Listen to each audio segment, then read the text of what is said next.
Hi, and it's me.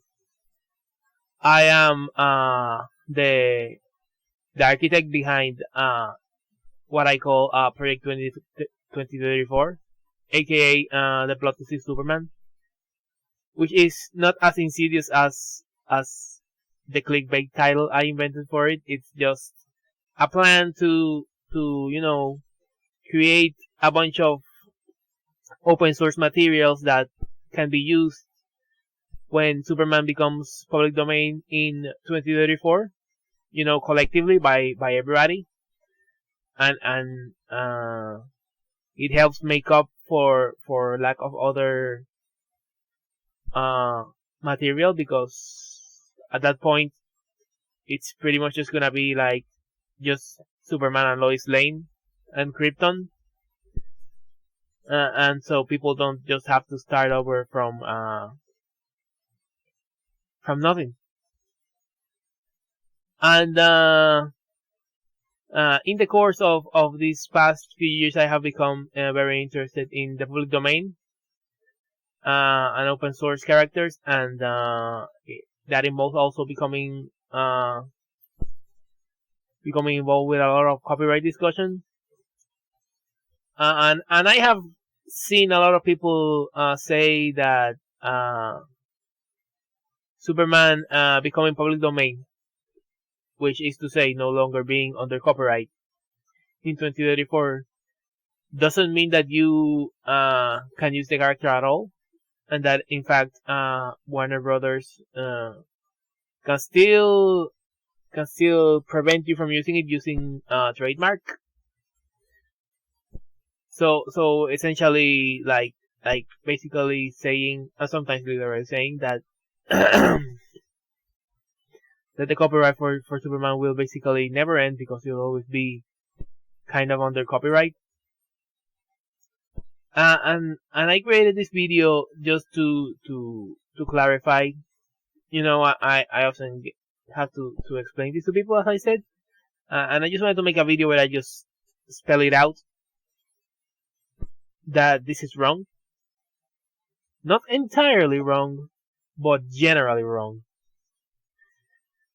Because trademark and copyright aren't the same thing, and they can't be they can be confused, and it's okay. Like, I wasn't born knowing this. I'm not saying that you're an idiot for not knowing it. I mean, I'm an idiot and I know it, so that doesn't help. So what we're gonna do is we're gonna go over a couple of points. What is copyright? What is trademark? And how these things affect a character going public domain, okay? So let's get into it. Copyright was invented during the times of when the first printing presses were being made. Before that time, copying a book was very hard. You had to rewrite the whole book manually, and it was a very intensive process. It wasn't streamlined at all. But at some point, people invented the printing press, and they started making copies of books really easily. And this created a lot of this was very revolutionary at the time, and a lot of people didn't like revolution. So essentially, the copyright was invented as giving the author of a book the right to copy it, yes, but also giving, like, the state at the time the right to decide what was being copied. It's kind of it kind of tries to play this both ways. You try to say, it's for the authors to avoid being ripped off by people just copying their books and selling them. But it's also kind of not. It's also kind of about, not having people just be sharing things that the state doesn't like. So it became a very popular idea, and over time, a lot of different countries adopted the idea of copyright. It expanded. It expanded beyond just literally the right to copy the book to kind of like a moral right of authors to their writings. So it wasn't just about like just copying a book anymore. It was about the right to things that happen in that book. I'm making like things based on that book. So over time, that's how it became the copyright we know today. In the United States, the copyright is enshrined in the Constitution, and it says Article 1, Section 8, Clause 8. The United States shall have the power to promote the progress of the science and the useful arts by securing for limited times to authors and inventors the exclusive right to their respective writings and discoveries. Right? So, a couple of things going on here. First of all, it's to promote the progress of the science and the useful arts. This is just to say, to promote creation and invention. That's the idea. It doesn't say that it's anything about like hurt feelings or authors' rights or anything like that. It's just so people will want to invent more and write more and innovate more. By securing for limited times. This part is important because it's been on court. Copyright is not sustainable forever. That doesn't make a lot of sense. Imagine if like something from 1,000 years ago was still under copyright by like the scores of generations of people that were spawned from the original creator. That would be pretty weird. So we can't have that. So it just says that we're securing it for a limited time. Okay? How this applies to our example. For example, we're talking about Superman right now. For example, under copyright, you can't just create a direct copy of Super Action Comics #1, Superman's debut. You can just copy that and release it as originally intended in the first version of copyright. But you also can't make a story based on a story that's copyrighted, so you can just make like Action Comics #2 your own take on the idea, right?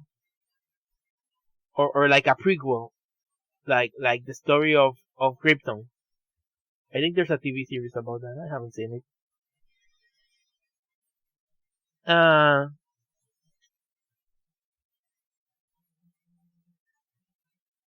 You can't touch any of that. Here's the funny part.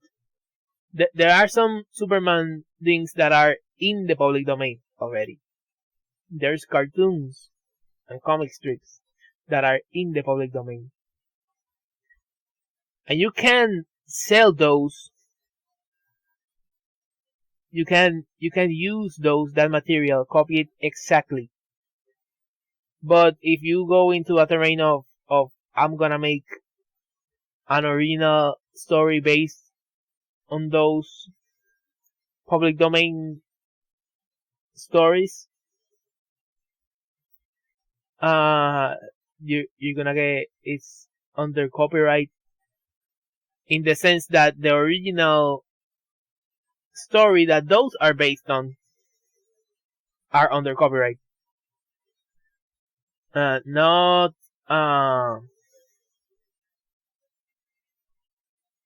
So as soon as you try that, they will it will be a lawsuit for you, because it's based on material that is the public domain material is based on material that is not public domain, if that makes sense. Okay. But at some point copyright does end, and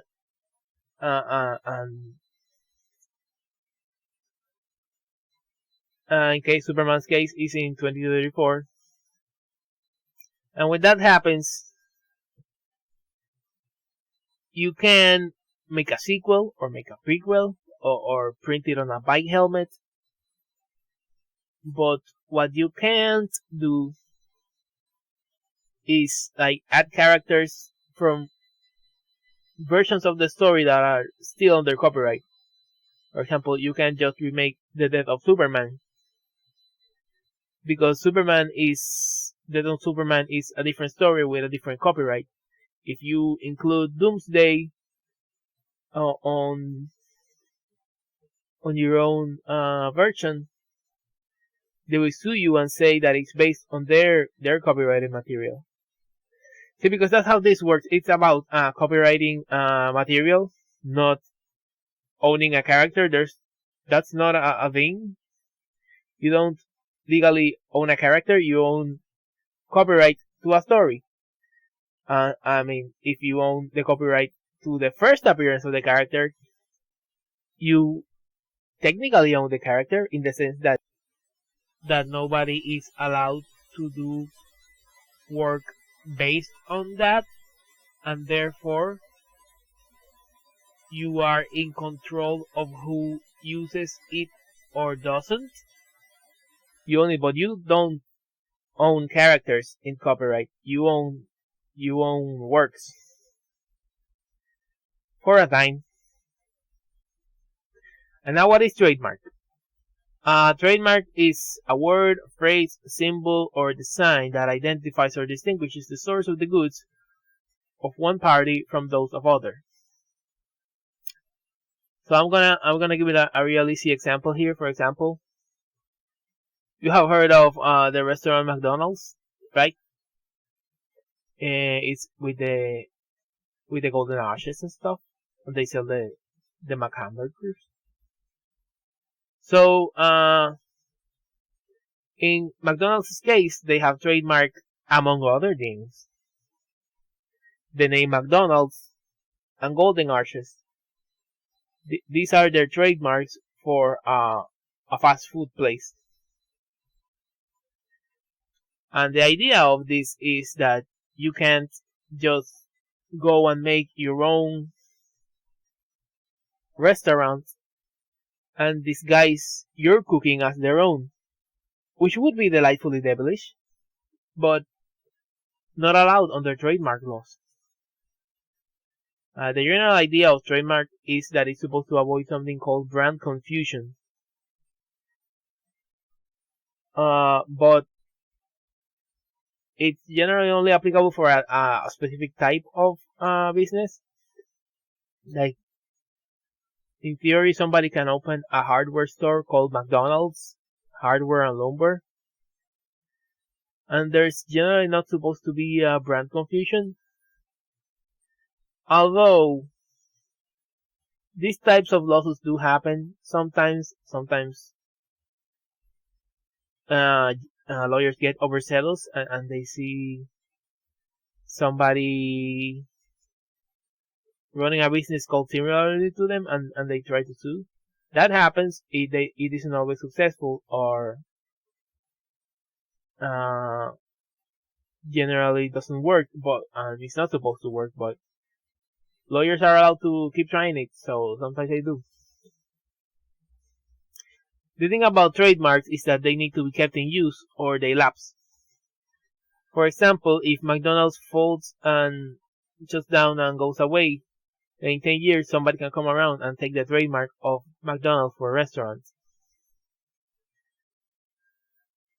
In Superman case, trademarks involve Superman's name, Superman logos, and things like that. What does it mean for you the day when Superman's copyright lapses? Well, it means you're probably not going to want to make a movie just called Superman. Like just Superman? No. They will claim brand confusion because they have an ongoing book and movie called Superman and trademarks for it. Maybe you can call it something else. Like maybe you can call it like Bram Stoker's Superman or whatever. Who cares? Or just some other title, not using the term Superman. This is very similar to a case with Captain Marvel, the Charlton Comics, I think, character. Was it Charlton? No, Fawcett. It was Fawcett. The Shazam guy. There's a lot of Captain Marvels, but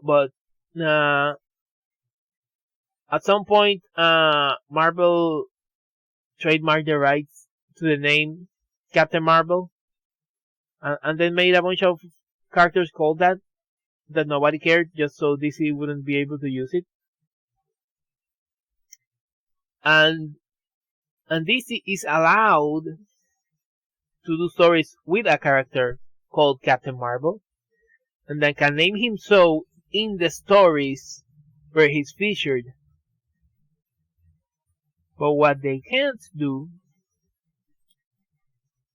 is call the comic Captain Marvel, because that would create, according to the legal standard,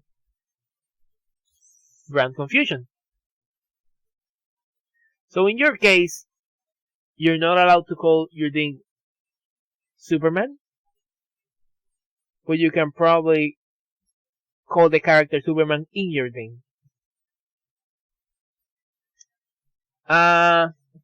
Sometimes with trademark, general terms aren't allowed to be trademarked. This is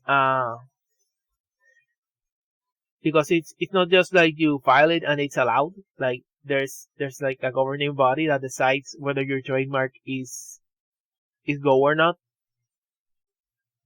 So for example, if you try to trademark Robin Hood or Hercules, King Arthur or Jesus, they're probably not gonna let you, because those are general terms, and if you say that you should be the only one to use them in a business name, like they'll say no usually if things are just and fair. The thing about this is in Superman's case it's a little more complicated. I don't know if they would just decide that Superman doesn't represent DC Comics and Warner Brothers brand Superman Comics anymore, because they'll still be ongoing at the time. It's hard to say. The other thing that is trademarked is Superman's symbol. Now the Superman symbol evolved over time, so the Superman symbol as we know it today, the standard red and yellow diamond S with a yellow center. It won't exist in comics until like 6 years after Superman was invented, so there's gonna be a gap of time between those. Though I would bet that Warner's either already has the original symbol trademarked or is going to do that. They should probably do that. I wouldn't expect them not to do that. So in that sense, that doesn't mean you can't use that symbol in the character. It just means that as a symbol of in promotional materials, you're probably not just going to be able to just slap it in there. Like with Captain Marvel, you but a symbol, right? You probably just can't put it on the cover. Um, but does this mean that they can prevent you from using Superman at all in any way, in any medium? Absolutely not. You should be able to adapt from Action Comics #1. So, is it a sure thing that DC will not try to sue you? Well, nothing's for sure in this life, and just because they don't have a legal standing doesn't mean they won't try to look like they have some legal standing. You know, the modern states of creators of Zorro and Sherlock Holmes and Tarzan and John Carter of Mars, they're still around, watching in the shadows for any rent seeking they can do, even if the works they want to rent seek out of are in the public domain. And Warner Bros., well, they spent decades claiming to own the song Happy Birthday and made a bunch of money off it, and, you know, I don't expect they'll get mellow over time over this. And while that's a scary prospect, you shouldn't let it scare you or create a chilling effect that will prevent you from wanting to work on this material that is no longer under copyright. If everyone just backs out of it at the same time, right? It doesn't really matter if it's copyrighted or not. I think we should do the opposite and try to throw as much attempts at it as possible to gum up the works so that they can establish a foothold of claiming to own this material that will now belong to everybody. That's how I feel. So yeah, that's about the difference between copyright and trademark. And let me know in your comments below which character are you looking most forward to becoming public domain. We got a couple of good ones in these coming years. We're gonna have Mickey Mouse in 3 years, which is crazy, right? But it's crazy because it should have happened a long time ago. So, let me know in the comments below, and I will see you later.